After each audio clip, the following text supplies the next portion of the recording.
uMary uMaria wahamba wayobiza uJesu ukuthi enze iwayini. Yes. Uzoyichaza ukuthi in another sense isho ukuthini, but in a literal sense ithi wambiza and uJesu wenza the best wine. Yeah. Edlula iwine lele lenzwa abantu. Yes. Omunye angayithatha ngokuthi kusho ukuthi asengisindisiwe. Hey utshwala bungithatha bungibeke la. Yes. Ngiyaprophesya, I'm a good teacher, you know, I can speak in proper tongues. Bakhona bacabanga kanjalo. So to that person uthini kuye? Yes, angithi manje indaba ye-alcohol mhlawumbe sikubeke lokubabukela emakhaya ukuvele ngiphendule direct. Yes. Utshwala, there is nothing, alcohol is not a sin. Yeah. Alcohol is not a sin, and consumption alcohol is not a sin.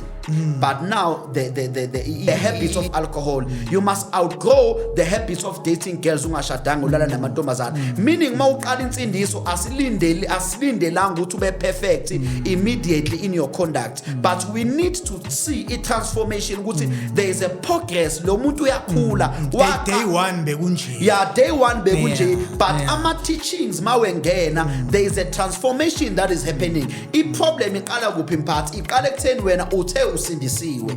Then mawuthi usindisiwe sikufida I diet kaKristu, sikufida I doctrine kaKristu, but we don't see the result of ngikhumbula something.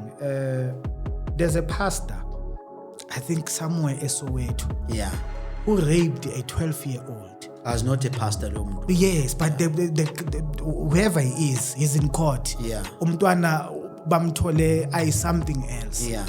How should we address that? Why should we then blame a government mighty?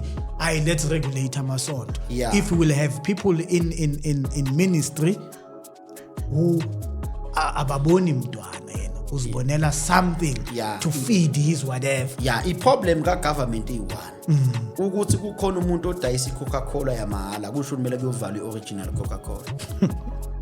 Mele sikwazi ukuhlukanisa ifake neoriginal. Umuntu oyifake uyifake, umuntu original uyoriginal. Akungathi uma ngaba abantu beyidlela izingane berape abantwana bese kuthiwa regulate amasonto. Regulate amasonto ngoba kwenze njani? Akulandwe yena. Yeah, akulandwe uye phela once umuntu rape ingane ethi umfundisi, lo muntu la ka qualify nanokubizwa nangumfundisi. Ngamanye amagama kahle government kumele abe nama mechanisms nje. Kumele abe nama mechanisms woku identify isigebengu. Yes, angithi ama mechanisms